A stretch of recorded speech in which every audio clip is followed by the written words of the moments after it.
long ass break. Welcome to motherfucking Uninfluenced again. We're back, bitches. A long ass break. Long ass break. We had a lot of shit going on. I was moving. Mike was out of town. Zach was masturbating. Shit was going fucking crazy. Zach was masturbating while moving out of town. Exactly. Exactly. How are you guys doing? I mean, I'm doing all right. I'm not too bad. I didn't have to move. Moving's the worst. Matt, I want to know about moving. Good Lord. Moving fucking sucks.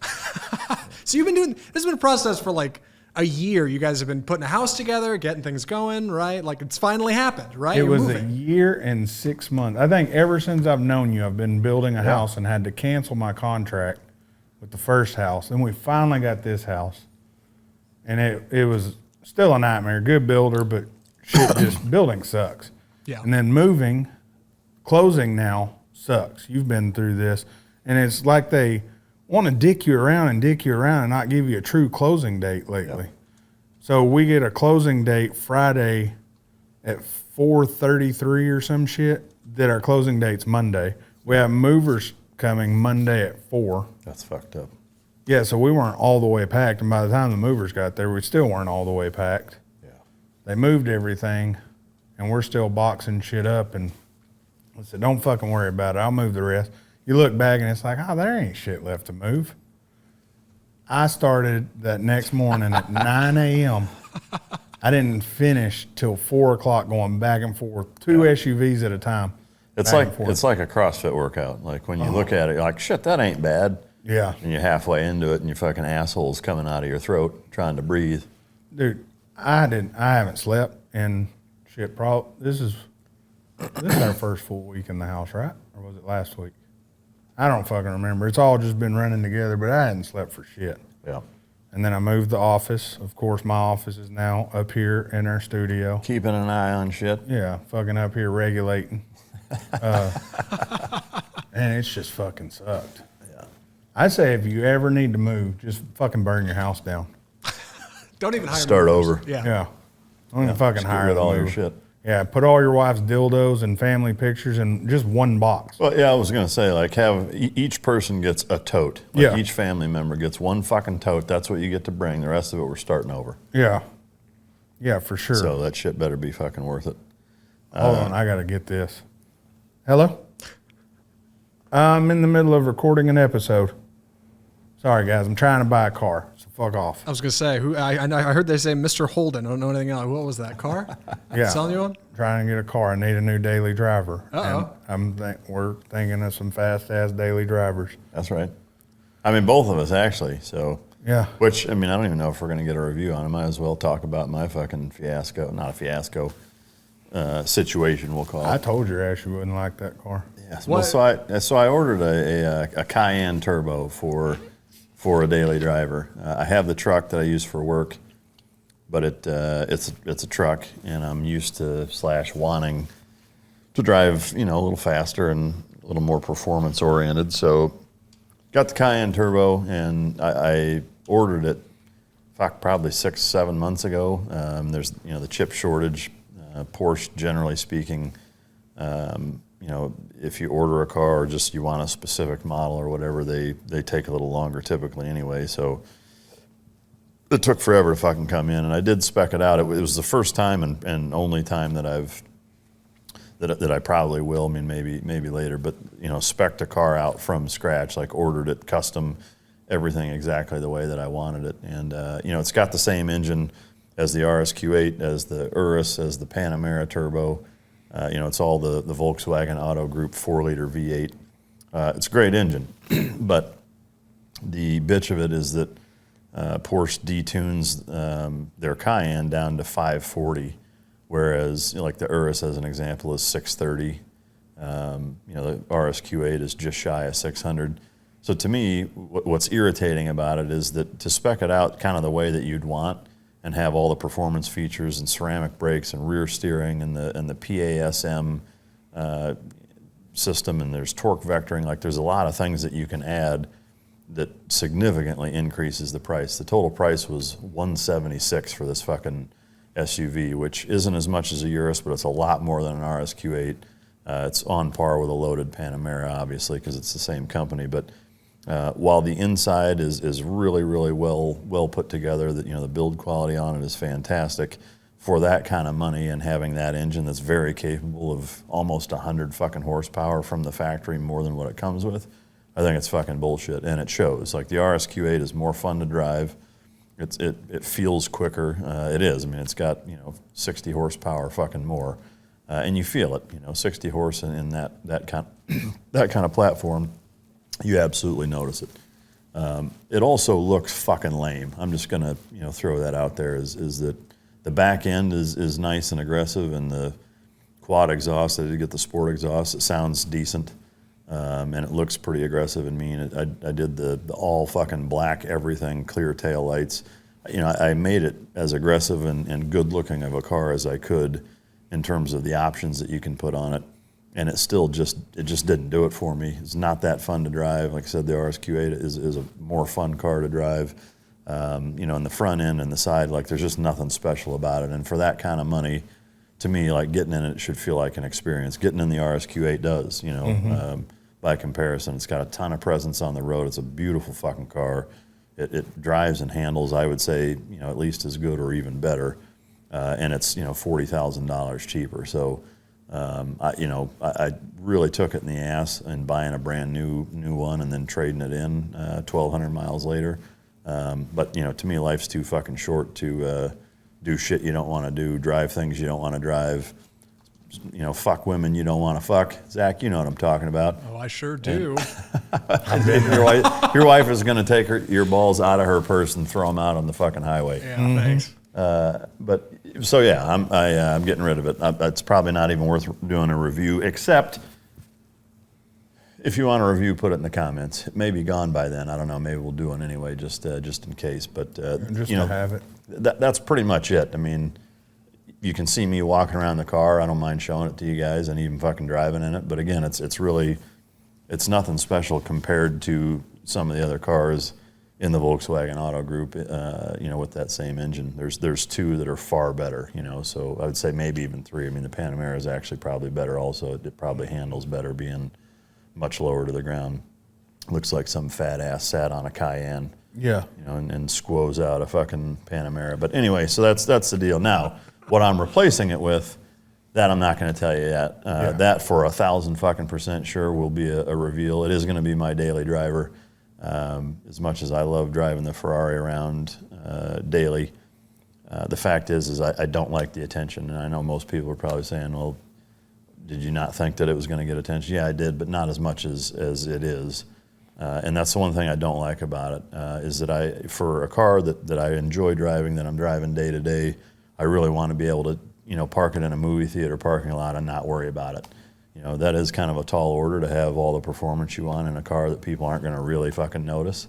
But I did find that, and we'll do a reveal fucking episode or segment on that for sure. But I am excited to get that. It should be here next week, and then we'll get nasty on it. But anyway, that's my fucking update. The Pista is still kicking ass. Still love it. Still drive it a fair bit, but again, it's kind of an A to A car. I don't really like going places with it because there's just so much fucking attraction or attention that it garners that I really don't like it. I really don't like it. So it kind of fucks it up for me a little bit because I just kind of want to be left the fuck alone, and nobody's leaving you alone in that car. So you got some fucking news too, huh? Which one? All of it, boy. I'm thinking of a story and it ties in to what you're getting, and I almost told the story, which would have totally fucked up what you're getting. I bet I know what it is. I know you know what it is.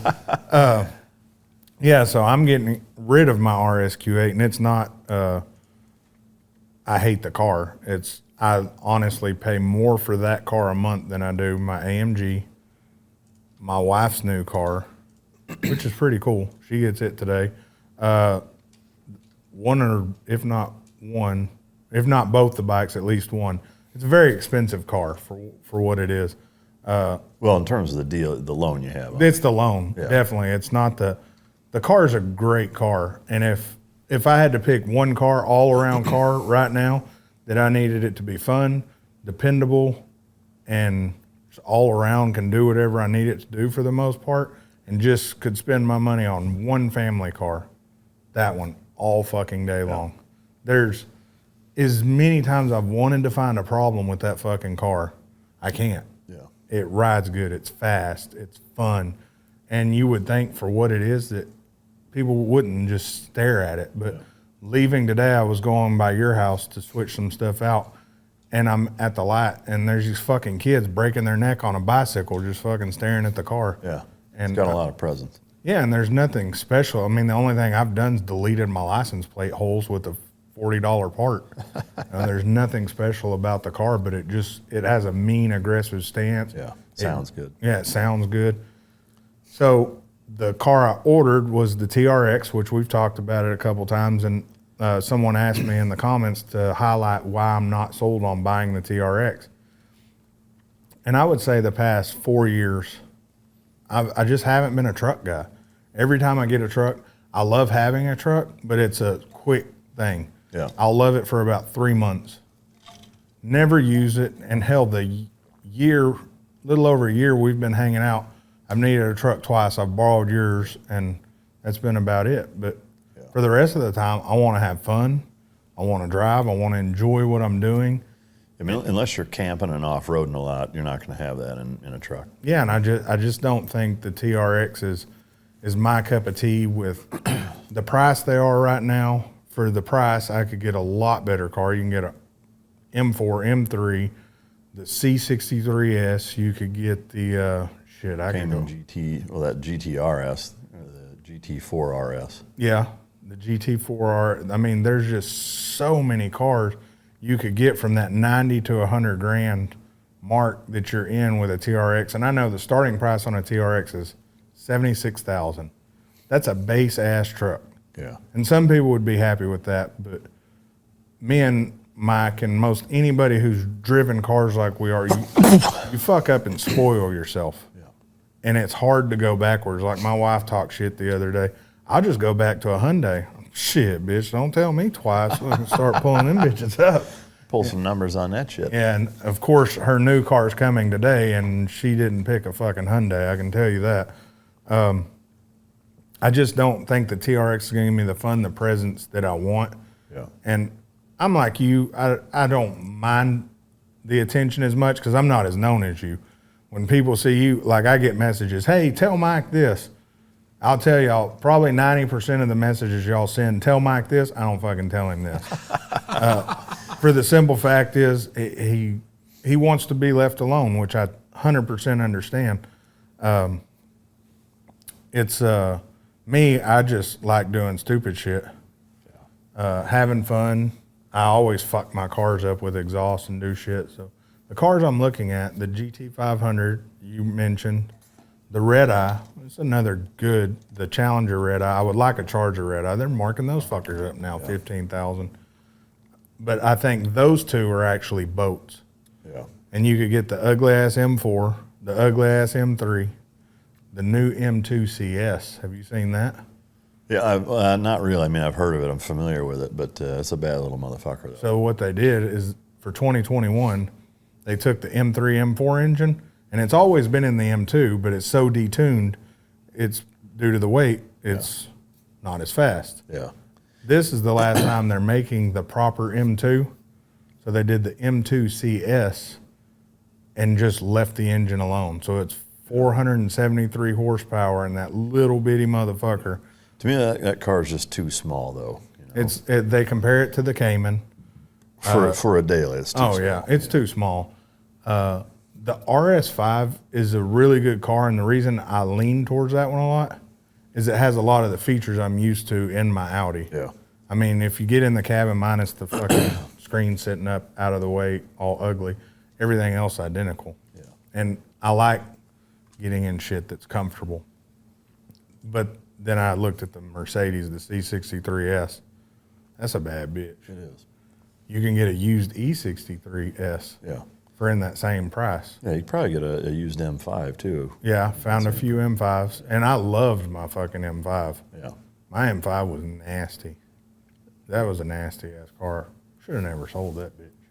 Way to bring up bad memories. I mean, maybe you get back into it. Maybe. Yeah, be a recurring theme here. Yeah, maybe. Get back into some old shit. Yeah. Old new shit. But I mean, there's so many good cars out there, and the Audi, the Volkswagen brand just killing it right now. Except for the fact that they're going electric, which we've talked about. You guys know. Fucking idiots. On the bike scene, Yeah. got some news there too, huh? Yeah, so Mike trick fucked me and let me ride his RSV4. Okay. And I got hooked on it. So the Aprilia RSV4 factory is 100% like in the car world. I would compare the RSV4 to a Pista. The handling, the speed, the ability to do shit you wouldn't think you should be able to do. You can take a very unskilled rider that knows how to ride a bike and put them on this, and they do shit that would blow your fucking mind. And I got on it. I would say I probably did the break-in ride. Yeah. Because I rode the shit out of it that day and almost got T-boned. But I rode it, and I told Mike, I was like, that motherfucker's bad. And the next time I rode my BMW that was tuned exhaust. I mean, anything we could do to upgrade it minus race gas was done on my BMW. And I rode it the same distance. Yeah, I would say probably longer. Yeah. Rode it longer. Rode it out. Pretty sure I looked at you there when we went to lunch, and I said, I want an RSV4. Yeah. Yeah. And then a week and a half later, I picked up a silver RSV4. Mine's not the factory version. The difference is the wheels, suspension, and the paint is a little bit different. Mine's a matte silver. It has standard suspension, not adjustable or electronic adjustable. It's still adjustable. And yeah, it's the wheels, right? Yeah. They're the only two things. Yeah. And we've done some stuff recently to both bikes, and we're going to do a video for our Patreons so y'all can see the difference. And then we'll release it on YouTube in like a year. Maybe two. Maybe two, yeah. 2 years. The reason we're going to not only share it with the Patreons and everybody else is because nobody at this point has done what we've done to the bikes. Yeah, especially to two of them side by side to compare them. Yeah. And it was, I would say it's a damn good comparison. I don't want to spill too much on it, but Mike rode my bike and I rode his bike last night, and I rode mine and he rode his. We both rode our own for Yeah. about a 15-mile loop that we go on, and then we just, in my driveway, jumped on each other's bikes and did the exact same thing back to back to be able to really give it a good soup to nuts fucking comparison, and it was surprising. Yeah. In a couple of ways. So Yeah, so we're going to do a video on that, so y'all can stay tuned for that shit. You Patreons, of course, we'll get it a few days early, so if you're not on Patreon, bitch, get on there. A lot more shit's going to come on Mike's Patreon and our Patreon. Now that I'm moved, I'm settling in here in the studio. Y'all might get me pissing some days, just fucking video of that. slapping his dick on the fucking computer screen. Yeah, or just putting it in Mike's gas tank up here. Somebody needs to. Yeah. Why are you selling your bike? Well, I caught Matt fucking it one Yeah. time. And Yeah, that motherfucker, the fuel pump's just fucking stuck. They said there's semen in there. Yeah. It's fucking odd. The damnedest thing. Yeah, damned as shit. thing. Yeah. There'll be some other bike shit coming down the pike here shortly, too, over the next month or so. Yeah. Got a lot of shit coming right now. It's going to be a good month. We may review my wife's new car. Should. We need to, before we get rid of the Cayenne, or not we, you get rid of it, I'd still love to reach out and find somebody with an Urus Yeah. and do your RSQ8 and Urus, just the all three comparison. Yeah. Because to me, I think Porsche, I think it's fucked up because to me, when I look at those three, to me, it should go Lamborghini, Porsche, then Audi. And the way those SUVs are lined up, it's Lamborghini, Audi, and then Porsche. Yeah. And it shouldn't be. No, I mean, in terms of performance, I agree. I think that's one thing I would say. I think the VAG, Volkswagen Auto Group, I think that they kind of fumbled on that one, honestly. But, Yeah. I don't know that necessarily that the Porsche needs to be better than the Audi tuning wise. I think should be I think equal. it should be at least the same though. Yeah. And the comfort, I honestly thought just riding in yours, because you took me to pick up the Mercedes. I don't even know if we've told anybody all the shit we've done to the Mercedes. But when you took me to do that, it was very comfortable. It's very, Porsche's ride's fucking Yeah. great. No, I mean, don't get me wrong. It's a good car. I mean, it's a great car. It's just, for me, for that amount of money, you should get more on the performance side. You know, and you can't. I tried to tune it. It's fucking locked, and the companies aren't able to unlock it yet. They will be at some point, but yeah, I mean, to me, it's just all of those things considered. Like, I want to feel, again, like if I'm spending $40,000 on a RAV4, no, I don't expect to get in and feel like it's a special occasion. Yeah. In that car for that amount of money, it should be, or it's just not worth spending that amount of money. So either fucking sell it and get rid of it and have nothing, or you know, replace it with something that's going to give me you know, what I want. Because to me, I'd rather have nothing than have something that isn't doing that for me. You know, because if I am running errands and carrying shit and doing, you know, day-to-day stuff, most of the time I take my fucking truck anyway. If I want to go for an A to A ride and have fun, I jump in the fucking Pista. So, but I find myself still needing to do a lot of day-to-day errands where I wish, like, I'm in the truck and I'm driving around, I'm like, fuck, I wish, you know, a Challenger will pull up, or a fucking, you know, whatever will roll up, and I wish I was in something that I could, you know, fuck with them on. shit You know, out of I mean, that's the reality of it. It's like, I don't have time to take a fucking vacation.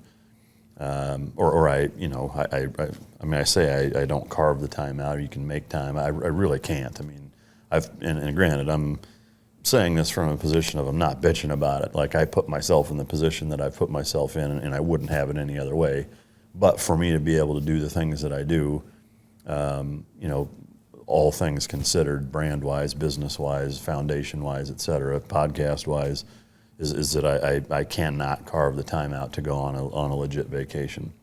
Mm-hmm. So for me, the replacement for that is, and same with like having a vacation home somewhere. Like, I would never use it. So instead of trying to do something like that, I'd rather spend that money on cars and bikes, and take 20 or 30 minute or an hour vacations, you know, every day, because that's what it's like for me. You know, jumping on a bike or in a car that I really enjoy driving. You know, it's like being on vacation for a half hour, you know, and so that's what I do. But anyway, so. It's definitely the one time, every time I go home, my wife will be like, "Did you tell Mike about this?" "No." "What'd y'all do?" "We fucking rode motorcycles." Yeah. "Or we drove cars." Yeah. "What'd y'all talk about?" "Not a motherfucking thing." Fucking nothing. "When we stopped, what'd y'all talk about?" "Well, he asked me if I thought when he had passed that one guy, was that a good clean pass?" And I thought it was. Yeah, we talk about the drive. Yeah, I mean, there's a lot of time. We spend a lot of time together, and I would say it's probably 90% fun, 10% business. Yeah. Until it's time to do business. So, yeah. But anyway, so all good stuff coming, car and bike wise. I do think you ought to fucking bring people up to speed on the AMG. I mean, Yeah, we got the AMG back. We did Kirkland Hans. We got with them. We did tune, and we did PTG turbos. The standard turbos, now I may get this wrong, and I know all you Google happy fools are going to figure it out. The stock turbos on the AMG GTR Pro are 44 millimeters, some shit like that, and there's two of them. And we went up to 70 millimeter twin turbos, and they're PTG 1000 turbos, which means it can handle up to 1,000 wheel horsepower with those turbos. We're pushing around 750 wheel right now, and it's pretty fucking stupid. The handling, fixing the handling. Just a PSA for most of you people, if you're going to buy a car from anybody on YouTube, make sure they know what the fuck they're doing when they build a car, because we had to fix the suspension on it. tires were fucked up. Tires were fucked up. The tune was shit. Exhaust leaks everywhere. There's just been a lot of fixing. And now we've pretty much, I would say it's 99% dialed in the way I want it. And that thing's stupid. I had Tyler in the car the other day, and I asked him, after I went very quick. I think it was 174, 176. I said, what's the fastest you ever been in a car? He said, how fast did we just go? I said, we went at 174, 176. I went 174, 176. Like, okay. But Tyler's little ass was just sucked back in the seat. And Mike drove it. Now, granted, and this wasn't the tune or the turbo's fault. It was part of the original build. There were some connectors in there that we didn't figure out till the next day, which I've already pulled out and fixed. And Mike drove it, and it was running about 80 to 100 horsepower less than it is right now. And it was throwing me all over the place, all in the seat. Oh, it's fast as fuck. I mean, I still think the Pista's quicker. I don't. We're going to find out. I'm about to find out. Maybe not this weekend, maybe next, but we're going to find out. And that's the beauty of what we do. We like to compare things. And we're going to do videos, a lot more videos of the Pista running, the new things coming. We're going to do that. We're fixing to do a lot more bike stuff. We're working on making helmet cams and things like that. It's just a process to figure out what you guys enjoy watching so we can make sure we make the content the right way.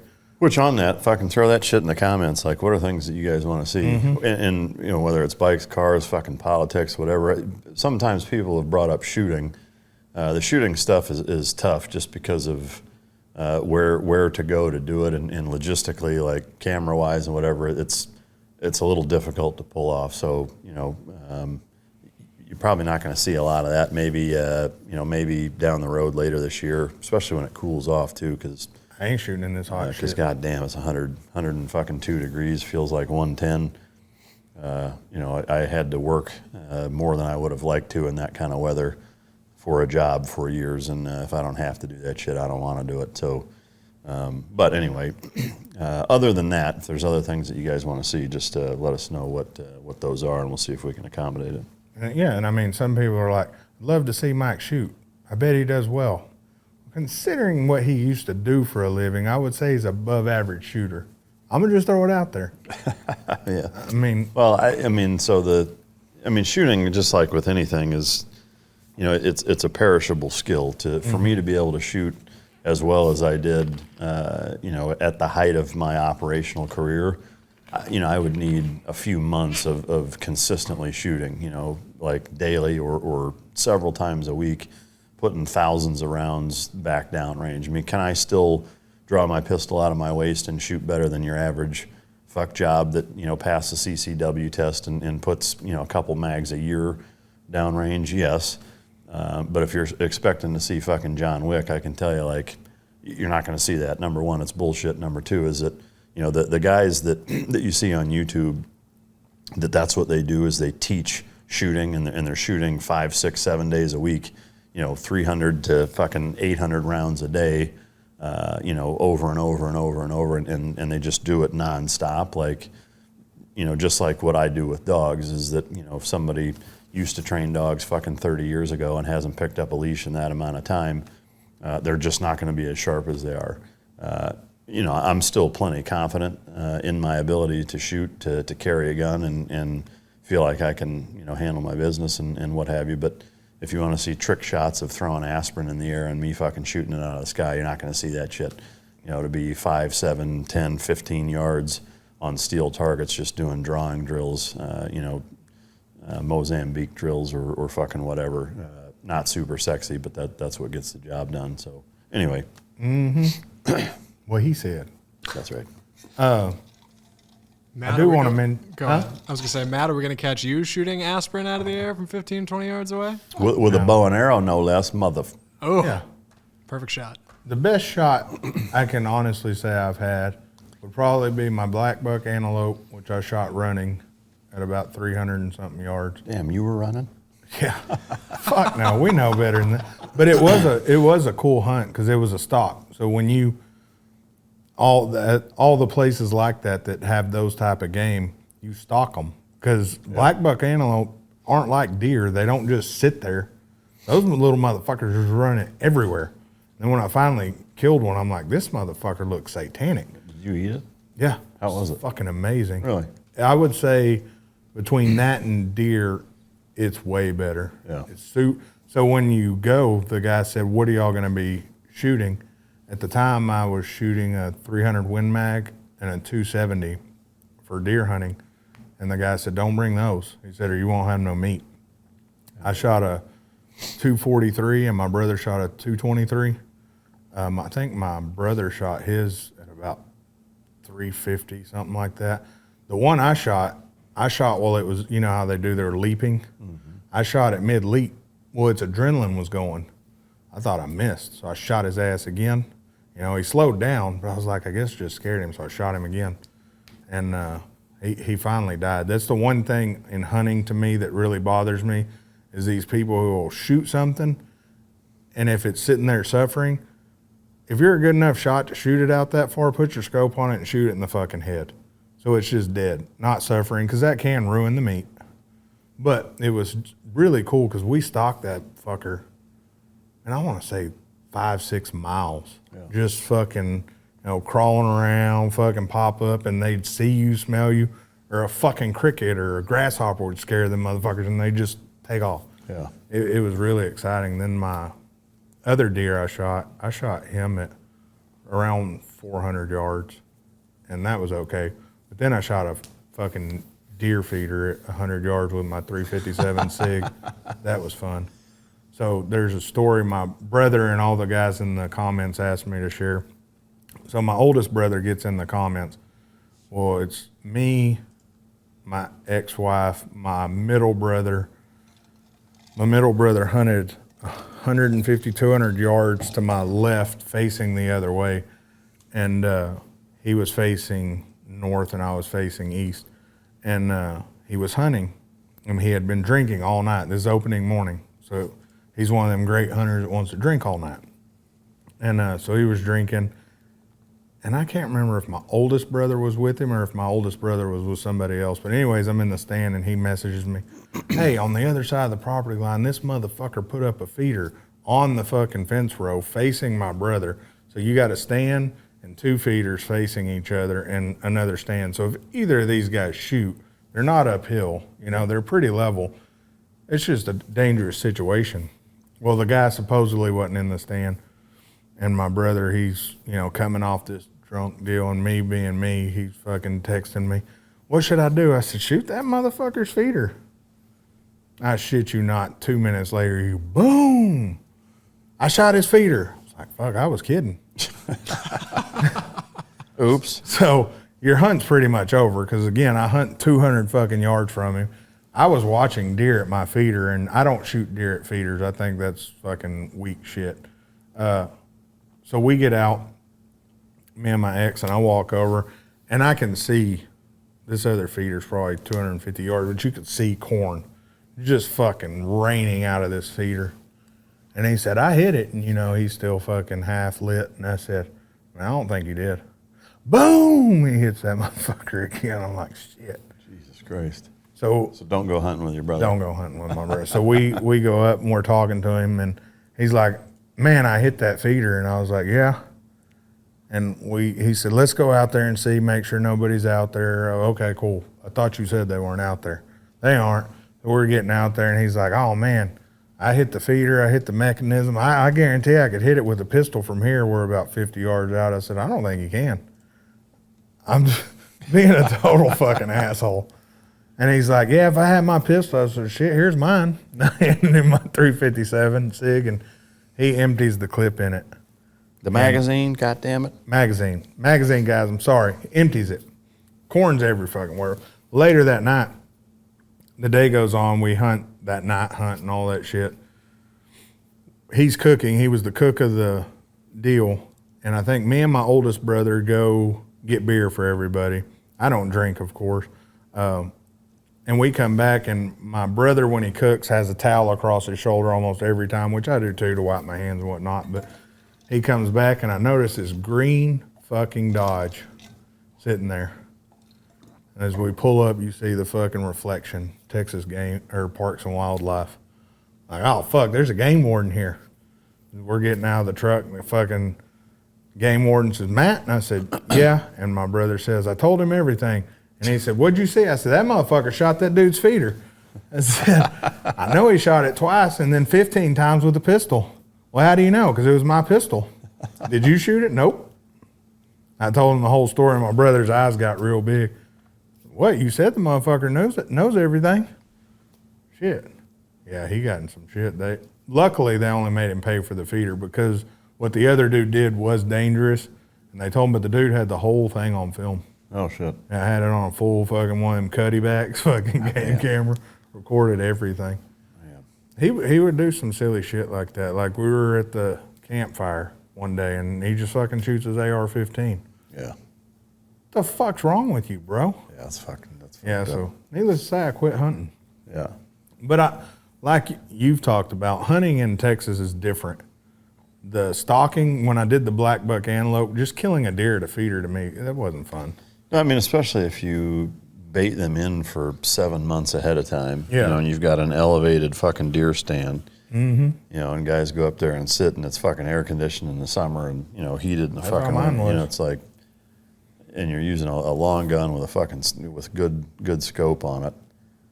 To me, that's just not hunting. I mean, it's legalized fucking poaching, or I mean, whatever. I mean, now I don't think it should be illegal. Like, if you want to do that, knock yourself out. For me, that just doesn't do anything for me. But if you're a meat hunter, if you're doing it to fill your freezer, I would say it's a great tactic to make sure you can fill your freezer. But if you want the thrill and adrenaline, shooting them at a feeder isn't very much adrenaline. There's more adrenaline for me going out to a range and shooting a target and hitting it at 300 yards. Yeah. That's kind of fun. Shooting a bowling pin or something out that far, that's kind of fun. But the animals, the only one we ever shot at my feeder, matter of fact, no, we didn't. We shot that at my brother's feeder, was my daughter. And she was, 12. Yeah. And she fucking shoots and she fucking, Daddy, it hit me. First thing I'm thinking is my daughter, who's cheered, dance, and does all this other crap. I done got her scope bit. So I'm freaking the fuck out. Where? It hit me right here.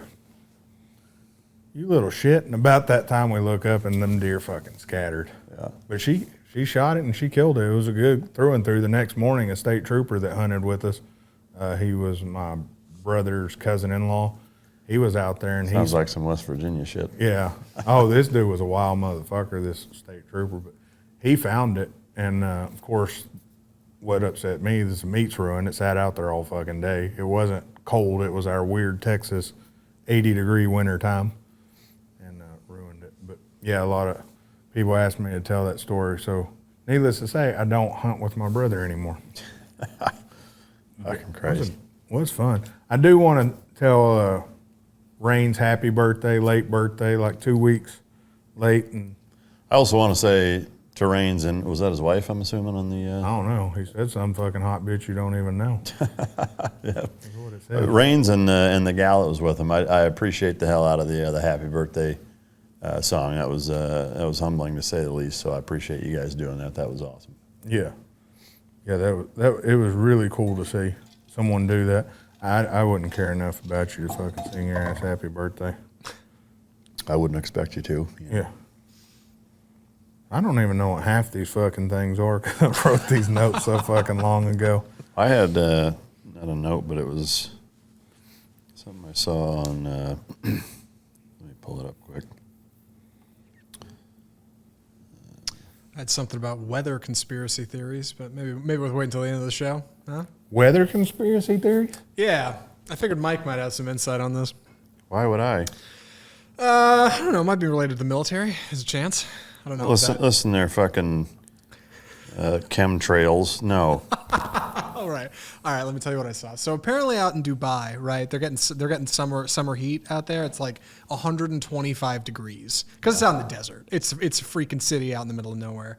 So what they're doing to try to generate more rain like activity out there, try to get something going on, some kind of condensation, so it gets a little cooler. Is any clouds that are coming over Dubai, they're sending out these drones up there that are zapping these clouds with lasers.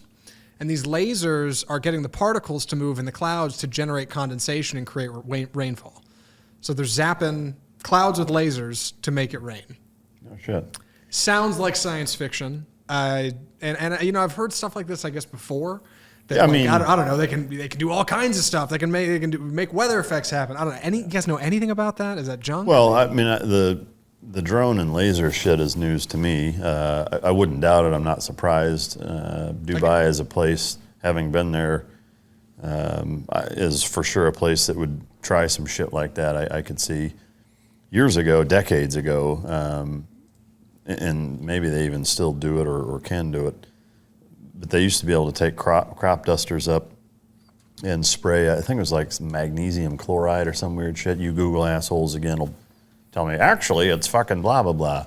Yeah, salt, bitch. Which is fine. I don't know what it is, but they used to spray something, crop duster-like, into clouds that would make it rain. But then the rain, had a bunch of weird shit in it. So this seems like a greener way and maybe a safer way to do that. But hey, if it fucking works and you can trick fuck Mother Nature into not droughting your ass, then why not? Nothing like tricking Mother Nature, huh? Yeah, What you want. What was that movie where they fucking tricked Mother Nature in it? Was that 2022 or whatever back in the day? Fucking Jurassic Park. That too. You don't fuck with the dinosaurs. Nature always finds a way. 2012 is the Is that it? Apocalypse movie? 2012? Yeah, John Cusack's in it. That's a good ass movie. I don't think I've seen that. It's a good ass movie. It's where they start controlling the weather. Oh, no shit. Yeah, and then they fuck up, and the weather's like, fuck you. Yeah. And it just takes over like some Terminator shit. Yeah, I mean, Mother Nature will bitch slap you fucking quick, but no, it's interesting for sure. What I was going to say, it was a car article on Road and Track. It was talking about the GT500 with a few modifications, was a 1,000-wheel track monster that beat one of the new Tesla Plaids. Oh, yeah, you sent me that link. Yeah, which, just goes to show you, I think the gas engine still has it. But if you think about, the technology in a Plaid, or, what is it, the Rincon, whatever that fucking brand is, Croatia or whatever,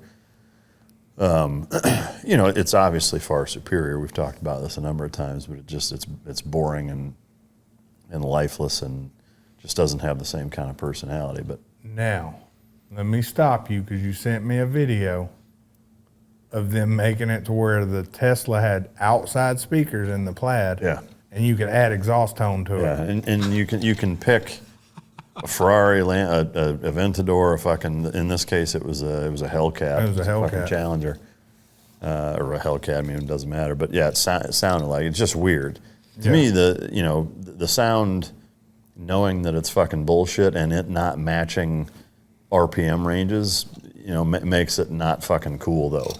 What you should do is get one and then fucking upload a sewing machine. Or a fucking Dyson vacuum cleaner. Yeah, a clown car. I mean, to me, that's one of the things that makes the Pista such an experience. Driving, you got that big fucking bright yellow tack right in front of you, and the sound and the feeling that the engine makes, it all matches. Yeah. Because you can't.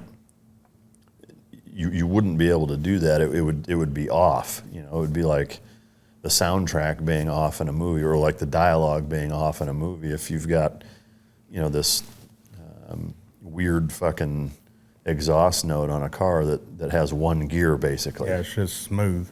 So it just doesn't do it the same. And then that's what it is. It's the symphony of all of it combined. So the Tesla Plaid is the 1980 Bruce Lee movies. It is. It's a good analogy, yeah, like Sure the as fuck dialogue is. being off in a movie. Yeah, sure. Yeah, but it's still an impressive car. But I mean, when I look at it, it's kind of one of those things. It's like, yeah, it does a 4.5 second 60 to 130. It does a 2.10 to 60 in like a fucking 9 3/4 mile. Those are all blistering fucking performance specs. But when I look at the car and the way that it sounds and looks and drives and everything else, I'm just like, yeah, I don't give a fuck. Emotion.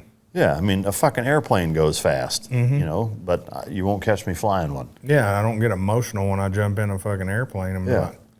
Only time I did is I cried because I knew I was going to get married. And not a good happy. It was like, fuck, I won't get in no strange guts no more. Yeah. Yeah. Yeah, it's fucking. But yeah, so I don't know. I like I said, I mean, it's kind of like kids with cell phones. I mean, if you grow up, kids that are being born now or that are, even 5, I mean, that grow up where most cars are electric, they're not going to have that same nostalgia or preference for gas engines with very few exceptions. I'm sure, just like with anything, you know, there will be the old souls being born that prefer, you know, muscle cars or whatever. But most people are not even going to know the difference and not even going to know what they're missing. You know? Probably be us. If there is a rebirth, it'll be us reborn after we crash our cars. Yeah, fucking A. Yeah. Fucking reincarnate. Reincarnation. I am curious, again, in the comments, fucking, do you believe in reincarnation? I'm curious, because I've seen some of those, like, specials where, like, these kids that are born, like, that can't, I don't know how that could possibly be bullshit. You know, or they're 3 years old and they know names and airplane numbers and you know, model numbers and tail numbers and other pilots that they worked with that are real dudes back in World War II and shit. You know, like, it's fucking creepy, man. The Indians, a lot of Indian culture believe that the souls and spirits always stay on Earth, whether you're an animal, whether you're always reincarnated into something new. Yeah. Like when I met the Indian chief before my dad was the Indian chief or whatever he did, that dude was like, "Oh yeah, you were a murderer back then." I was like, "Back then, motherfucker." But they're real big into, that's what what is it, spirit walk or whatever the fuck it's called. I'm a really good Indian. But that's what that journey's about, is to figure out your past and bring it together. I've had weird ass dreams and that deja vu shit, you know, which most people have. Yeah. It is cool if we do come back over and over again. It's kind of cool. Or kind of, are we in hell? Yeah. Are we literally purgatory? Yeah, this is purgatory. We just keep living it. Yeah. And there's probably someone on the moon. That's where all the good people are. Talking about fuckers. It's like fucking Groundhog's Day. Yeah. Yeah. I did have a dog question for you. Actually, my wife did. And so this is something my wife does. Ask me, hey, ask Mike. And there's a lot of times I don't. But I figured it'd be a good question to ask on the show. So we have Enzo, the little dog. And we have Dexter, which is a bigger dog. He's still small. Lately, when they're outside, Enzo, when he sees the female dog next door, these motherfuckers go at it. Like, Enzo's trying to kill this motherfucker. Like, the other day, it was so bad, Enzo tried to reach around on me. And I'm like, am I a bitch if I twist the collar on this little motherfucker? So I just picked him up by his throat and told him, hey, fucking stop. And that motherfucker was still just sitting here trying to fucking bite me. Oh, shit. Yeah. Huh. And I was like, I don't know what the fuck to do. I mean, when I'm out there, he'll normally stop, but he didn't this one time. And, like, he's not just play going at him, he's fucking going at him. Yeah. So is the question, what does it stem from? What does it stem? Is it the moving, or is it now this female dog over there and he's trying to show dominance? Well, so it's, I have no doubt that the biggest root cause is that it's a female.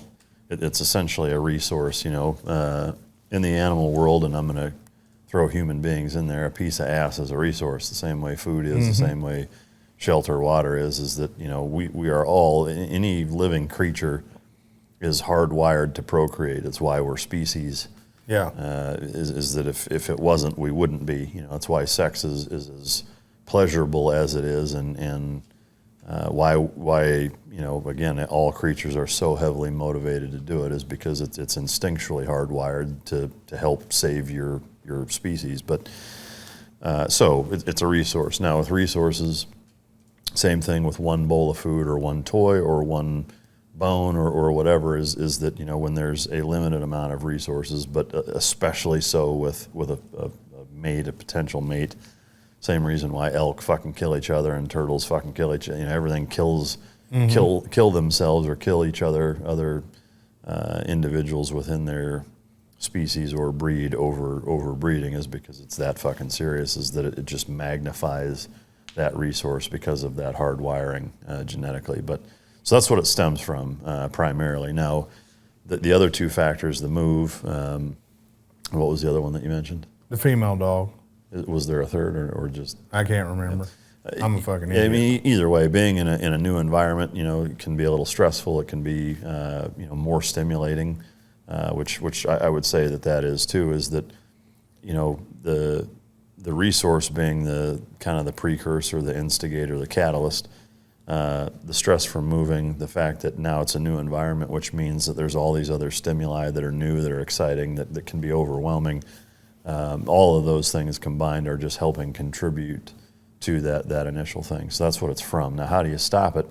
This is where all dogs vary pretty significantly on what it takes to get them to stop doing something. Now, generally, I always like to use positive reinforcement, some sort of positive reinforcer to try to condition the dog to ignore whatever that external stimulus is that's distracting and stimulating, and get them to focus on me no matter what that is. And that works for most things. Now, the downside with that is it takes a lot of repetition, just like anybody that's played any sport or anything that's not inherent, that's physical, that you have to do over and over and over and over until you've done it so many times where you don't have to think your way through it. Yeah. You know, pick Olympic lifting, fucking soccer, I mean, jiu-jitsu, whatever, is that, you know, any technique that you just do it over and over and over, when you are first learning it, you have to think about every little step of the way until you've done it so many times to where it becomes what we call a conditioned response. Once it gets to that point, then generally that will stamp out most of those things. But you're talking about feeding the dog through training. So now I'm not setting a bowl of food down. I've got a pouch with his food, and I'll take that food and set, you know, let's say it's 1 cup of food in a Tupperware. And now every time I'm interacting with that dog, I'll put a handful in a pouch.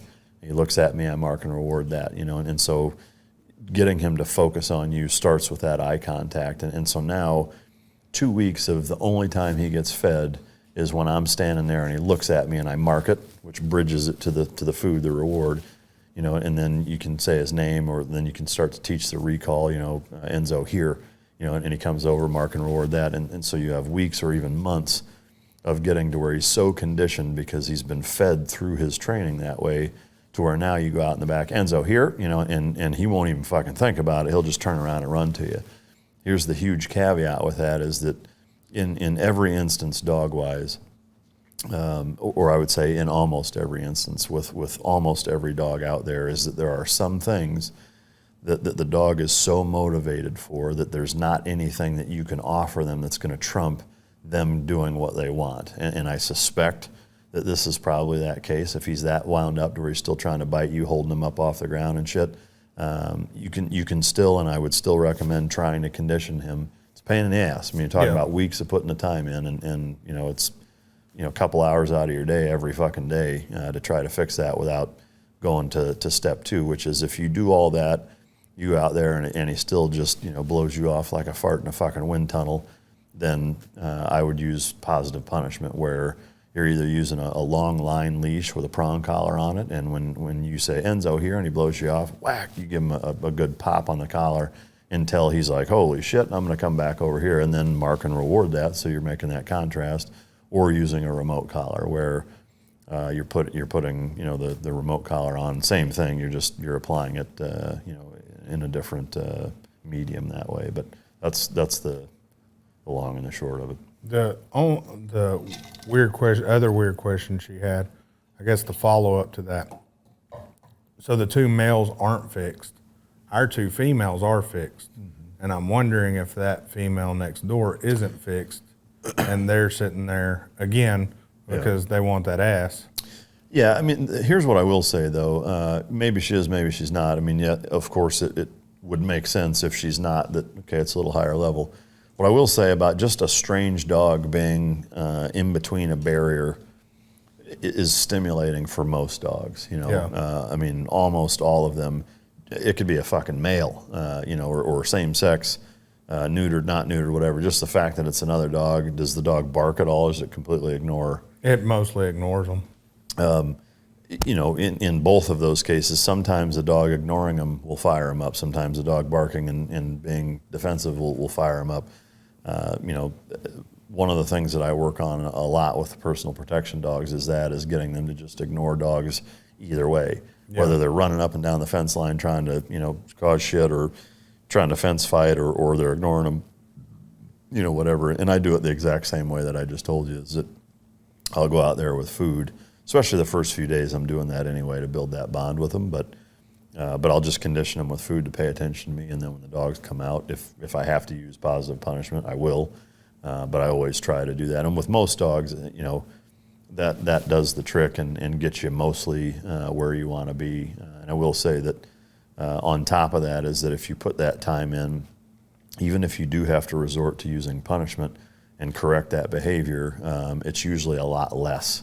Whereas if a dog has no fucking concept of what you're trying to tell it, because that's one mistake a lot of people make is they don't really, it's not that they don't really, they don't at all. They don't teach their dog what, hey, fucker, come here means, or hey, stop that. Stop that and come here. If you haven't taught that actual behavior to a dog, means absolutely nothing. Most people think, yelling stop or shut up or be quiet to a dog is that a dog should know what that means. Well, they don't. In fact, I would say they're more inclined to think that you're actually barking with them if you're yelling at a dog to shut up when they're barking, if you have never taught them to shut up, which is also very simple. I use either a food or a toy depending on what they're motivated for. Build frustration. Once they bark, I'll mark that and give them the food or the toy or whatever. Get to where you can teach them to bark on command very simply, and then do the exact opposite: is stand there, don't say anything to them, wait for them to get frustrated. They start barking. They're barking. The second they stop, mark and reward that. Then you couple that with quiet, shush, shut up, whatever command you want to use for be quiet, and then do both. Tell them to bark, tell them to shut up, tell them to bark, tell them to shut up, and go back and forth between barking and shutting up, and then they understand what both of those mean. But as an example, though, is that what a lot of people do, with the e-collar is dogs doing this. Well, let me put the e-collar on him and fucking fry him when he's doing something. Well, that may cease that behavior, but it's a Band-Aid, and it's a shitty Band-Aid, because now that dog is going to be nervous and anxious. It's if they haven't been conditioned to understand what an e-collar is and how it works, they're going to more think that they're being fucking shocked or electrocuted, struck by lightning. Like, they're not going to understand where it's coming from or why. I mean, yes, it may cease that behavior, but generally, if you don't do it that right way, like I'm talking about, it a lot of times will cause more problems with anxiety, and then the dog gets reactive and jumpy, and they're running around like a nervous fucking wreck, and then they have the shits, and it's just not a good way to go about it. So that was I think we talked about that Saturday, is when you're yelling at your dog, if they don't know what the hell it means, it just sounds like you're barking at them. Yeah. So they're getting more wound up thinking that you're just playing with them. Yeah. Or stop. It's one thing a lot of people, like when they take a very common question I get is, when I'm in my car, dog's in the back seat, barking or whatever, and they'll send me a video of it or whatever, and it's, somebody saying, stop, not, hey, stop. It's like, do they know what stop means? No. Probably know what lay down means. Put a dog bed in there and tell them to lay the fuck down. Like, and then if they don't, you can correct them. They lay down, and then you mark and reward it. Like, that's at least a start. Is that, give them something that they actually understand, legitimately understand, and then give them that command so they actually have something to think about. Don't think of it from the human being side where you're yelling at somebody what you want them to do. If the dog doesn't know what the fuck that is, you're white fucking noise. So you tell her I said all that. Yeah, I'm gonna let her know to watch from this part of the show to this part of the show, and there will be your answers. And those of you that freaked out because I held Enzo like this, anybody who knows how I am with my dogs are the little spoiled assholes that really don't get much punishment, and Enzo gets carried around the house. By his ears, most by of the his time. ears. But yeah, I do punish my dogs, but I wasn't being abusive to him, so don't call PETA, bitches. And I think Enzo's probably the only dog I've ever seen kind of come at you and you kind of let him get away with some shit you normally wouldn't. I think it's because he's named after Enzo Ferrari. You give him a slide. Yeah, I mean, it could be. For me, when if I'm in somebody else's house, it kind of depends. I mean, like, if the dog isn't legitimately bothering me and the owner doesn't give a fuck, unless they're paying me to, train their dog, I generally ignore it. Same thing with kids. Now granted, I have a line. Like, if it's a 70-pound fucking dog and they're trying to take my sandwich, you're about to get fucking tuned the fuck up. But But a little dog that's not legitimately bothering me, and they're not saying, hey, can you help me fix that? Like, it's none of my business. I'll leave it the fuck alone. But Yeah, if you come over to my house and send me a bill, we ain't friends no more. What are we talking about? I got your dog to quit fucking. yeah, that'll be $800. Yeah, I got you. Yeah, I had some more notes. I'm telling you, I don't know what half these motherfuckers mean anymore. What should I keep this fucking bike? What do you guys think? I mean, it's the backdrop. Like, I like it there as a backdrop, but to me, having a bike like that as a backdrop is kind of a waste. Yeah, it's a waste of a lot of money. What do you guys think? You guys did me dirty. This is the one week when I don't have the middle camera working great. I can still cut to it in post, but it's going to be some work. So good, good topic. Well done. I'll Cut to it. I'll You're make welcome. It work. Yep. All right. Damn it. Yeah, I would say my honest opinion, but I'm in the middle of I just bought a house that cost more than what I'm used to spending. So everything right now I'm kind of downsizing in a good way. Well, to me, You don't ride it. I mean, so that's the thing, is that, like, I've got several other bikes that I enjoy riding more. Do I like riding this bike? Yeah, I do. But I don't like to waste shit. The things that I have, if I'm not using it, I don't want to pay for it. Or if it's worth something, to me, it's dumb to have money sitting in something that's literally just sitting in the background of a studio. That's what I've sat there and looked at my Indian, because in all honesty, nowadays, I would, especially the Aprilia, I'd rather jump on that motherfucker and go. It's just so good. Yeah. But so I don't know. You guys tell us what you think. I mean, now that it's an option, I know what I would do with it, because I know what all you're doing. But Yeah. Well, yeah. I mean, that's the thing with the other shit that I'm doing. Like, liquidating that certainly isn't going to hurt. But no, the big question is, what the fuck do we put behind that, right? So again, we trying to get you guys to give us some feedback on all this shit. Is it? What do you think? I think. Go ahead. We should get one of those tables that look like a bitch doggy style. Right here. I think, as somebody who spent no money and that bike cost me nothing, I think it looks great and it should stay. But you could also totally use it as like a rotating studio garage kind of thing, right? You could stick another bike back there for a couple months. I mean, why not, right? Well, but I mean, that's kind of defeats the purpose, though. To me, like, if there's something where I can set it somewhere for several months and that's fine, why the fuck do I have it? It's a good point. It's really not worth owning. Yeah.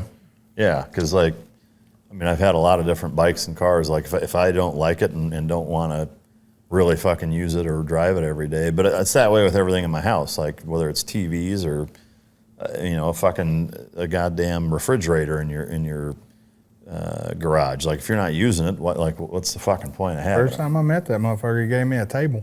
Yeah. That ain't no bullshit either. I'm gonna help you load this motherfucker. You can borrow my truck too. Should get it the fuck out of here. 100% that fucking happened, and that was our first podcast table. Yeah. Yeah. That's I funny. walked in to interview him, and he's like, "Hey, bro, you want a table?" I was like, Yeah. Fuck "I ain't got a truck." "Oh, you can use mine." Should get it the fuck out of here. Yep. Yeah, I hate having shit that I don't use. Now, granted, it's technically being used, but Yeah, not. not what it's for. And especially for what that thing costs. We could spend $1,000 and get a Get backdrop a decal. back here. Get a plastic fucking 3D printed bike sitting back there. Well, a big part of this show is like really, you want to drive the shit out of stuff, right? You want to get something, you want to drive it till you can't drive it anymore. Like, you want to use it. So you're right. It's a bit of unwasted potential back there, just hanging out, sitting. So Yeah. We get that little 125 I sent you, and we just park those little Fucking bitches Grom. right here. Ride that motherfucker right in here every day. Yeah, that'll be worth fucking with. Yeah.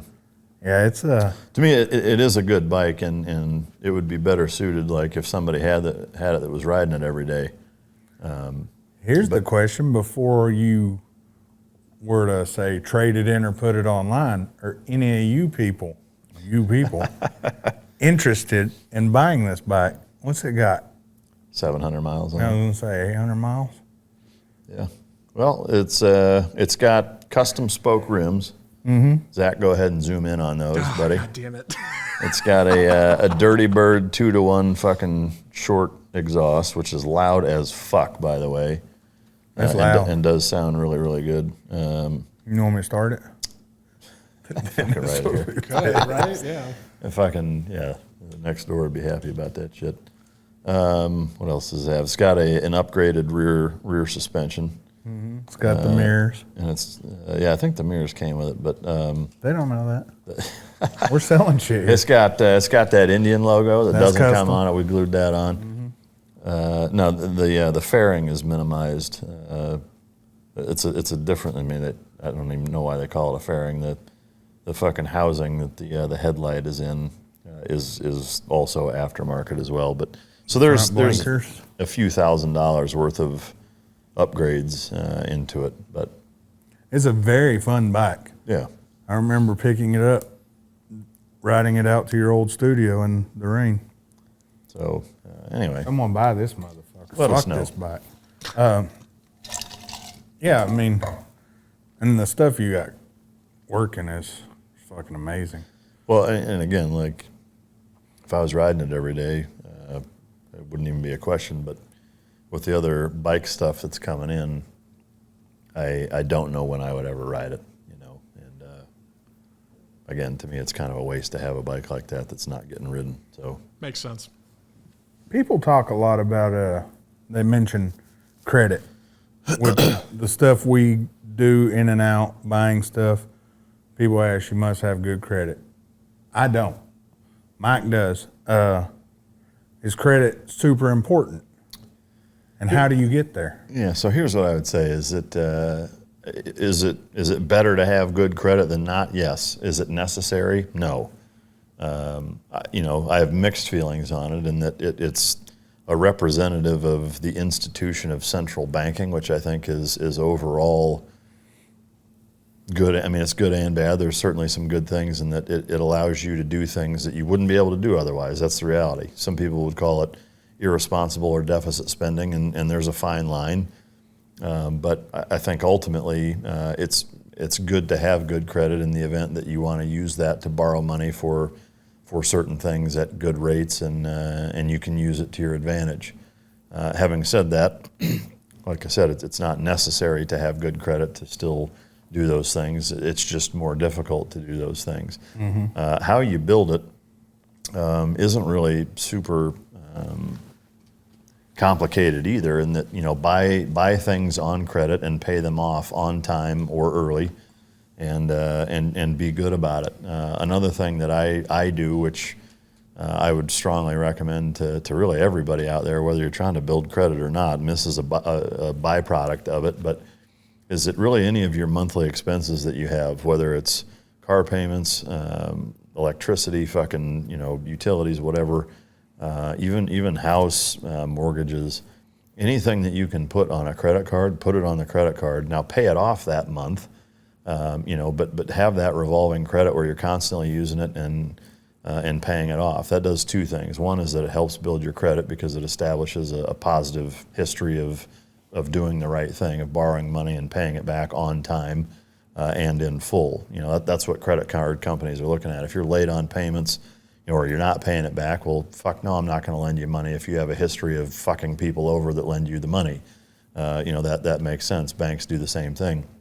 But if you put it on a credit card that gives you miles or points or both, cash back or whatever, why not take advantage of that? Because that again, it's killing two birds with one stone. You get your credit built up, that which is going to continue to increase your limits, as well as give you an ability to borrow money to do things that you want to do. But it's also giving you free, airline tickets or cash back or reward points for vacations or whatever. So that's money that you're having to spend anyway. So why not fucking use that to your advantage by doing both of those things in the process? Most people, have bank drafts, that debit ACH payments or whatever from your bank account to pay, certain bills. Whereas if you do that little bit of extra legwork and put it all on credit cards and pay them off, then you get all that other stuff too. And so that's an easy way to do it, where you're not really having to do anything different than what you're already doing in terms of the money that you're spending. It's just you're adding one step into that process that, do that for a few years and you'll see your credit go up significantly. I do that with business also. My business expenses are of course, astronomically higher than my personal expenses, but I do that for both personal and business. so that it accomplishes the same thing. So that's how I do it, and how I've gotten my credit up into where it's at now, which is excellent. But how I've got mine shitty is I don't pay shit. No, I'm just kidding. No, credit's a serious topic, and in business, especially new business. So in new business, you will notice credit is harder to sustain for probably the first 2 to 3 years. Yeah, because you're robbing Peter to pay Paul. Yeah, well, it's kind of like getting a degree in whatever field you get out of college, and you say, hey, I want a job. And you're like, well, what experience do you have? Well, none. Well, I'm not going to hire you until you have experience. Yeah. Well, I can't get experience until somebody hires me. Credit is kind of that same way. But start, if you're 18, or even if you're 50, and you just filed bankruptcy and whatever, or foreclosed on fucking 3 houses or whatever, is now your credit's 480. Find somebody that'll give you a fucking credit card, even if it's a $300 limit. Max it out, pay it off. Max it out, pay it off. Get a credit increase. Just start wherever the fuck you can and build it from there. Now it may take years, but if you've either, even if it's shitty things that have happened to you, or you made bad decisions, or whatever, you find yourself in a poor credit scenario, it's kind of like starting working out, in that now is the best time to start. Like if you always think, well, it's never going to get there. Like you spend 3 years saying, my credit sucks and I can't build it up. In that 3-year period, you could have increased it 150 or 200 points. So just fucking start wherever you can and build it as fast as you're able to. But. Yeah, was it 6 months ago I had some weird shit? What it was happened to my credit, and my score is up probably 210 points. No shit. Where it was. Yeah. I mean, there you go, right? Yeah, I mean, it's just, like you said, using and spending or spending it on credit and then paying it off. And then you have, of course, we go through cars, so we look like fucking heroes after we've had this loan for fucking 6 to 7 months. And it's like, oh shit, he paid off $200,000? Yeah. Because the creditors literally see that as you paid it off. Yeah. They don't see.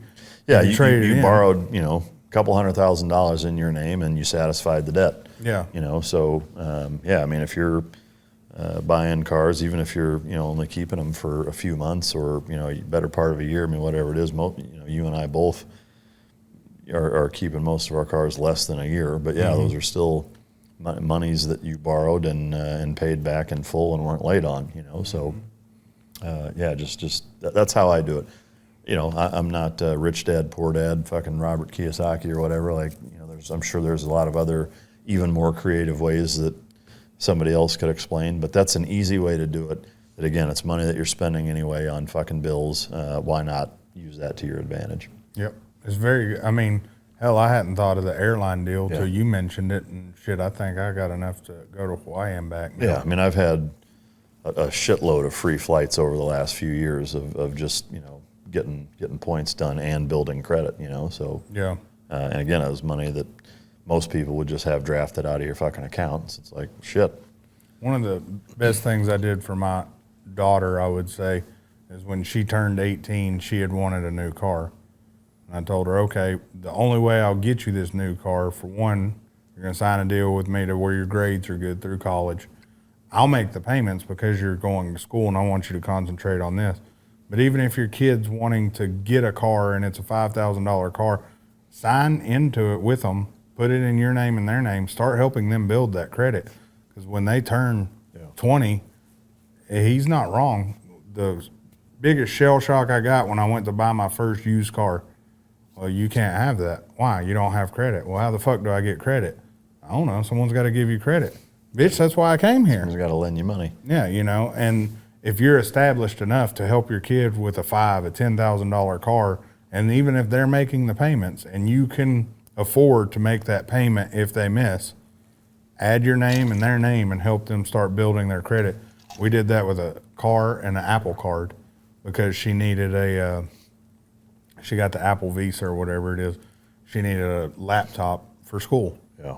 Well, shit, we're in Apple. She's 18. At the time, she was 19. So we got her the car. Her credit had been established for a year. Shit, they gave her like $8,000 for Apple credit, at 19 years old. Motherfucker didn't have a job. Yeah. And that's the other scary part to teach your kids. everybody in the mall will give your ass a credit card at 18. Yeah. Well, and like on the APRs and even, finance charges or whatever, is that know what they are, realize that, you're not going to borrow money for nothing. And that's just further why it's important to pay them off. Is that if you've got a revolving credit limit where whatever your card is maxed out all the time and you're making a minimum payment, you're doing it wrong. Yeah. Because then you are fucking yourself over. And I'm glad you brought that up. That's an important distinction to make is, don't have a $10,000 credit card, that you've got $9,980 on all the time. Because if that's what you're doing, then that's how credit card companies exist. And that's the only way they exist. They aren't making shit by the guys that are paying them off. They're not making shit on people that max them out and then file bankruptcy and don't pay any of them. They're making them off the people that have them maxed out and are making the minimum payment for 20 years and paying $70,000 back on the $10,000 that they borrowed over a 20-year period. So, for sure, don't be that person. Yeah, 100%. Yeah. But yeah, my daughter had to learn. She's got excellent credit now, but sorry, I'm getting a car delivered, you fuck sticks. I'll take it over for a second. Is that one thing that's creeping back up, this whole Delta variant bullshit. We'll talk politics for a quick minute. Oh, yeah. Is that, to me, that's some shit that pisses me off is that, like the goalposts being moved all the time of what it is, whether it's cases or it's deaths or hospitalizations or whatever, is that, at first it was, well, we don't want to, it's 2 weeks to flatten the curve and we don't want to overwhelm our healthcare system, has turned into, even if there's a spike in cases, not deaths, just cases, we're going to shut the country down and make mass mandates and all this other bullshit. And it's just, I hope that people are smart enough to realize the lack of common sense and the Orwellian-like control that's taking place in a lot of ways in this country. There's a special on, I think it's Netflix, called How to Become a Dictator. I encourage everybody to watch that because you're seeing a ton of parallels. Also, if you are so inclined, I would also encourage you to, if, like me, you read it in high school, but it's been a while, I would reread or read for the first time Animal Farm. Is that that movie is glaringly obvious and scary as to a lot of the things that are going on, the virtue shaming and the brainwashing and conditioning and the masses all kind of collectively using sheep thinking type mentalities to sway most people to do things because they see everybody else doing it, and it's fucking scary. I think this country is better than that and needs to prove so. But is that show the one I was telling you about on Netflix? The one where I found out about that one guy through Hitler? Is that the same show? I don't think so. I don't know. That's a good ass show. Yeah. I'm fixing to become a tyrant. One thing I do want to bring up, right now the Olympics are happening. When the show airs, it'll still be going on, won't it? The Olympics? Yeah, they'll still be going. I want to bring up something that really pisses me off. So the Olympics, and this is just the main thing I know about. I know there's a ton of other stuff, like a transgender person fucking swam in the women's. That's bullshit. But that's one thing. That's not the thing that bothers me. So the Olympic Games was designed to make sure this country, and this country, all the countries that go, to find out who the best athlete was, not to limit their abilities, not to say, well, shit, that's too technical. They can't do that, so you can't be scored. That's not right. It's who's the best of the best. That's what the fuck the Olympics were originally done. Who's the best of the best? So Simone Biles, have you read up on that? Yeah. That's some bullshit because she can do a stunt that no women can perform. She don't get any, her scoring's not any better. It's actually worse because she did a harder skill. So she pretty much backed out of the Olympics because she was getting scored like shit. Yeah, I mean, so to me, I'll whether you want to call it playing devil's advocate or whatever, is that, to me is that while I would say, yes, I agree, and that like the Olympics is supposed to be about this. Having said that, there are also a lot of rules in the Olympics that aren't a secret Yeah. to the coaches, the competitors, the spectators, you name it. So if you know that going in there, Yeah. then just do the other stuff that you're going to get. Like if the goal is to score points and as many points as possible, then perform the fucking routine that's going to score the most points. Yeah. That's my take on it. Don't go above. Well, yeah, I mean, above like and if that's beyond. not and again, this is me not knowing probably nearly as much about the situation, but just hearing from it from that standpoint is that's my take on it, is that, if you're saying, well, I want to do this and it's harder, but it's not even considered scoreable, then don't fucking do it. Yeah. I mean, to me, it's like swimming an extra lap in the 800 free and still doing it faster than everybody else. And you're like, well, I don't care. That wasn't part of the thing. Yeah. And it's like, well, what the fuck? I'm just going to quit then. Because to me, it is. Yeah. Now, people talk about, and again, like I didn't read any of her Instagram stories. I didn't listen to her speak. Here's my take, plain and simple, though, is that you're there to represent your country. That's what you do for a living.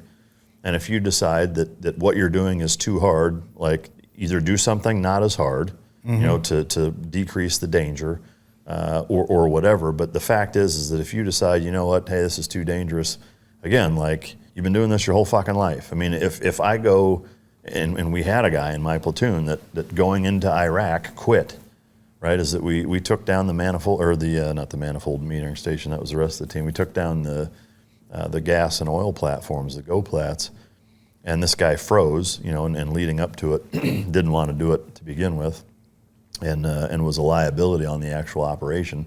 And then when we, a couple days later, loaded up into our Humvees and drove into Iraq, he wouldn't go. He quit.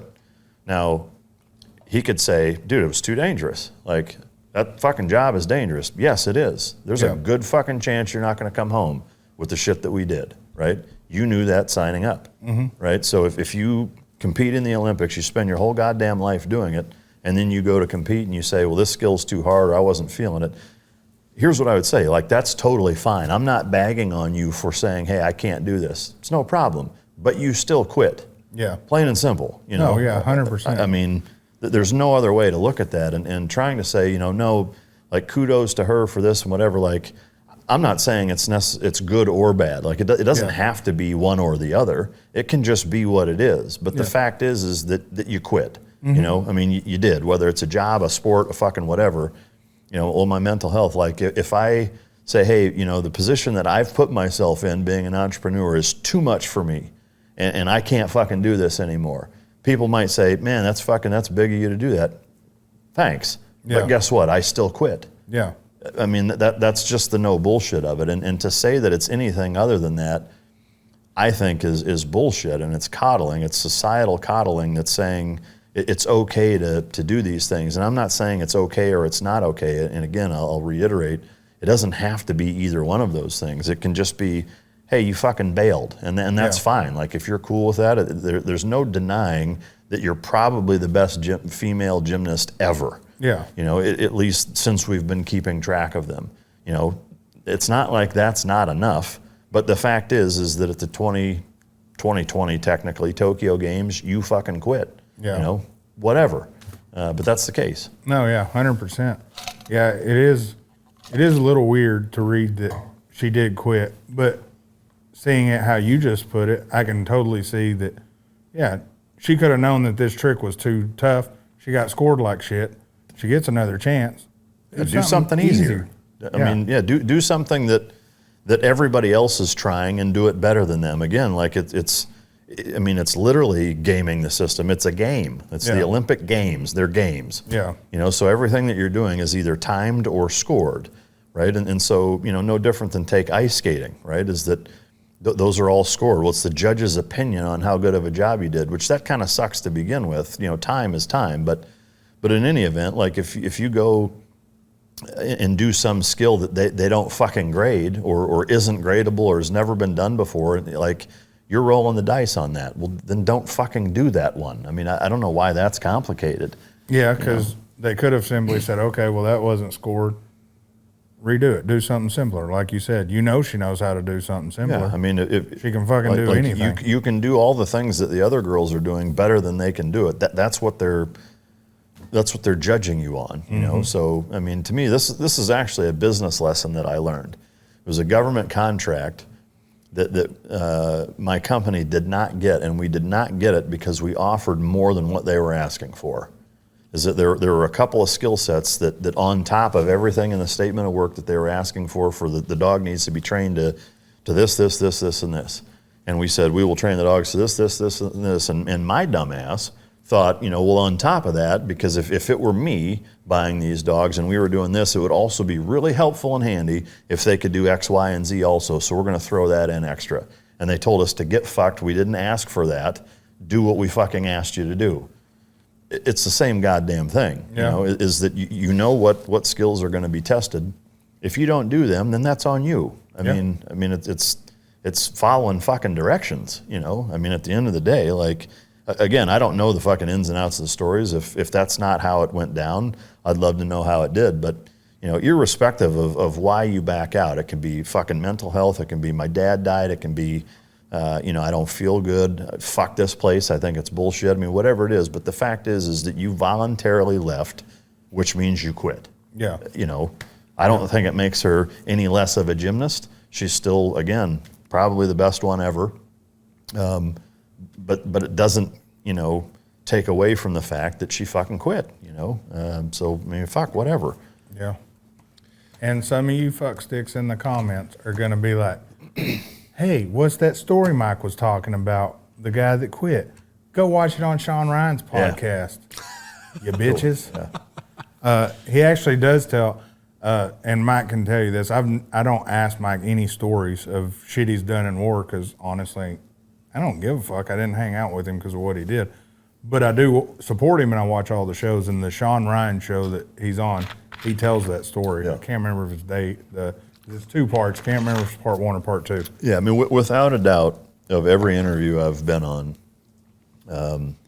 my interview on the Sean Ryan show was the best, most in-depth one, that I was interviewed the best by far. Yeah. It was a phenomenal interview. We spent hours and hours and hours of him doing it. And it was a really good dialogue, good back and forth, great questions. And he asked me a lot of things that I'd never been asked before. And to me, that's always the sign of a really good interview is that if people are asking you. He looks like a gentle lover. He is. He's got soft hands. He's a good kisser. Yeah. But an animal in the sack. Don't let him fool you. Yeah, that interview, if you guys haven't seen that, and I'm not pushing Sean Ryan's show, he did leave us a comment, but I am. Him. Fuck, go check his show out. It's awesome. If y'all want to see that interview, it's fucking badass. And then I learned all kinds of other shit, what Sean EDCs. Yeah. I've learned a lot. Yeah, he's got a lot of good shit on there. Yeah, it's a good channel. Yeah. Sean, you should sponsor us. But, yeah, the Olympic shits. Man, fuck this dude. I don't want to go shooting, bro. See? Y'all think I just don't want to shoot for y'all. This guy's calling to go shooting. Yeah, the Olympic shit's all kinds of weird. The transgender deal, that is aggravating. A dude shouldn't be able to compete with a chick. Yeah, I mean, to me, it should be based off of biological sex. If not, then why are there men and women's? Yeah. Like if you're not going to adhere to that. If they had the Olympics where it's the she-he's, I watch the shit out of that. But to me, like, and here's further proof that, that to me that's gaming the system too, is that there's not a single incidence of a woman transitioning to a man competing. Not one. Yeah. Why is that? Well, I think it's pretty obvious why. So, to me, I think it tarnishes both whatever event or sport that affects, as well as it really kind of fucks over female athletes. Yeah. That are at the top of their game. And there's been, a number of instances of, people, girls who were the best at their sport but didn't get scholarships or didn't win state championships in high school athletics or certain, events in college or what have you because of that. And I think that sucks. Yeah. But they're in no way, shape, or form. And I've said it before in the boxing. We've talked about this. The UFC. Some people are like, why can't the transgenders go fight? No, a dude shouldn't be allowed to fight a chick. Yeah, again, I mean, to me, it just should be based off of biology. Whatever, if you're born with the ability to produce eggs, you fight or compete or whatever against other females.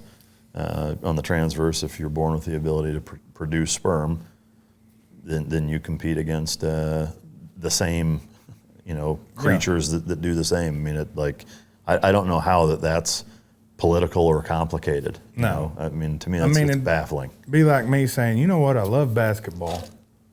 I'm not that great at it when I play other dudes, but every chick I've played, I've been able to fuck her up. So I think I'm going to have a sex change. Yeah, I mean, who knows what I'm not going to sit here and pretend that I know what the motivation is. Yes, it seems, like a pretty reasonable or understandable train of thought, in reference to what you just kind of mentioned. But, to me, what I hate is that, my take on that by a lot of people in this country would be viewed as transphobic or anti-trans, and it's not. It's not at all. To me, if you want to do you, however that is, I've got no problem with any of that. I've no problem with it. Yeah. I think everybody should be allowed to do whatever the fuck they want as it relates to how they live their life. Where I have a problem with it is that when you're competing and now affecting other people's livelihoods, college experiences, childhoods, et cetera, because of that. I do have a problem with that. If you want to cut your dick off or get a fake set of tits or, wear a wig, or on the transverse, dress like I dress and try to look like most biological men look like, knock yourself out. To me, what's strange about that, and I would say curious, is that why is it that in both cases it always seems like it's a it's a manifestation of what the general public looks like, right? So is that, if let's just say it's a biological female that wants to be male, what does that typically look like? To my knowledge, I've never seen a biological woman who's transitioning to a male who wears lipstick and a skirt and high heels, but says, well, I'm a man. It's always the opposite. The opposite, and on the other side of that token, same thing. Is that if me born as a biological male decides I want to transition to a female, what does that look like? Well, it's always like on the highest end of that spectrum, like almost to an exaggerated degree of being effeminate and super feminine. Well, in both of those cases, here's where I'm going to trick fuck some people a little bit, is from a progressive standpoint, is that both of those societal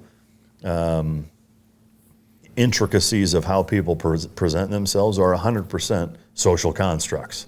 They are. Is that we could be running around with nothing, or cloths covering just your reproductive organs, and there'd be no difference. Why do Western society men dress the way that they dress? I don't fucking know. On the transverse, why do women do the things that they do? I don't know that either. But the fact is that most of them do that. Yeah. And so if that's what makes you a woman or a man more so than the reproductive organs that you're born with, how does that not register as being really fucked up? Because lipstick and heels aren't what make a woman a fucking woman. No. Jeans and fucking calluses on your hands and a beard isn't what makes dudes dudes. So none of it makes any fucking sense to me. I don't know if I'm on Mars or what, but I see that and I'm just like, none of that fucking adds up to me. I don't get it. Well, I've been so confused since Caitlyn Jenner became a lesbian. Yeah, I don't get it. Yeah, none of that makes any sense. What were you going to say, Zach? I was going to say, I think it's a super confusing thing for everybody. And the people who potentially have the most to figure out are the people who are identifying this way, right? And they don't know.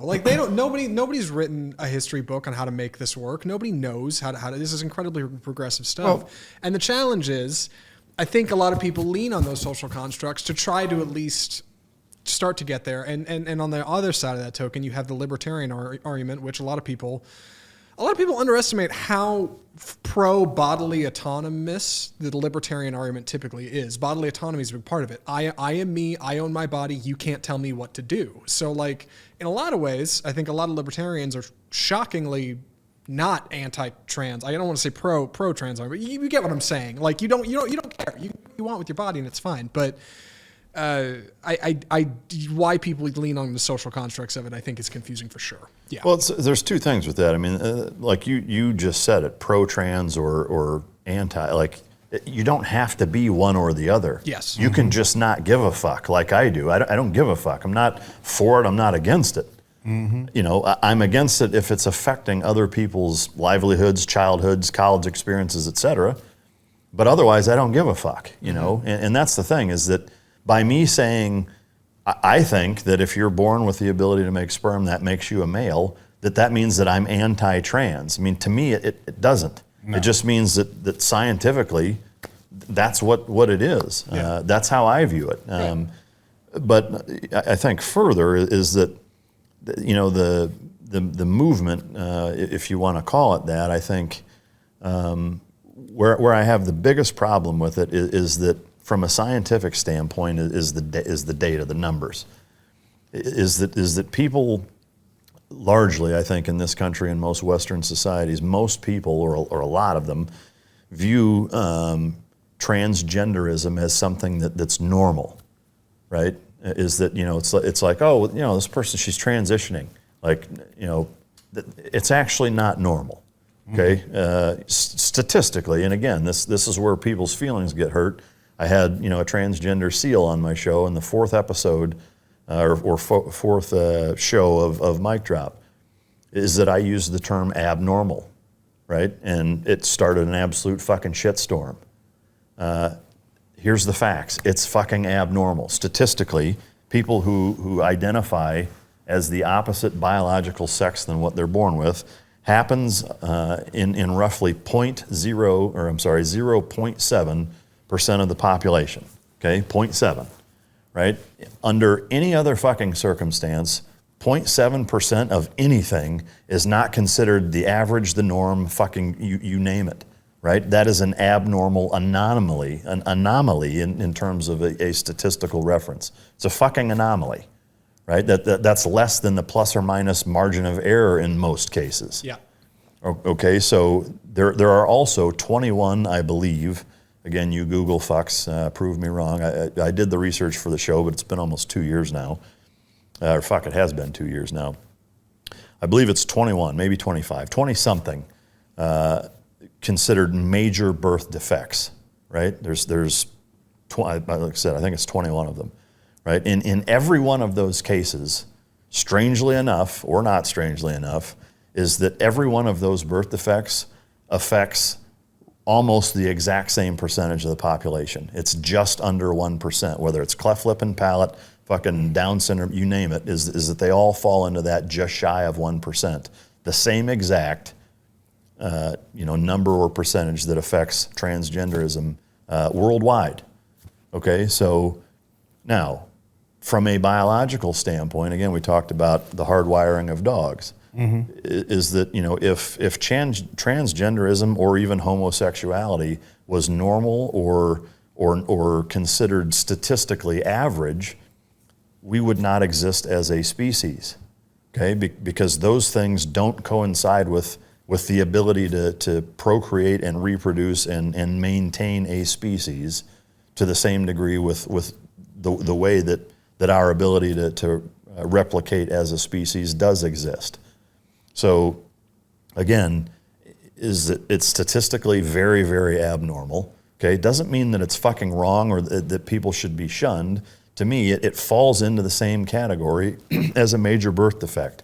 Now, people hear that and they think, "Oh my God, you're a fucking transphobe." No, I'm not. I'm clearly pointing out the simple fucking data, which is that is the case. Is that it's not normal. Well, what is not normal? Well, it's abnormal. Okay, like. It doesn't mean that you're a freak. It just means that statistically, you fall into an abnormal category. I don't know why that has to be looked at as wrong. My nose is bigger than most people's, right? My nose is abnormally large. I don't take offense to that. I don't give a fuck. You can say you have an abnormally large nose. You're right, I do. Okay? But again, like you don't have to take that as a personal fucking attack. you can simply see it for what it is, and that statistically you fall into an abnormal category. I don't know why that's difficult. Right. Mm-hmm. You could have said unique or a little different, and nobody would have minded. But you right, said but abnormal.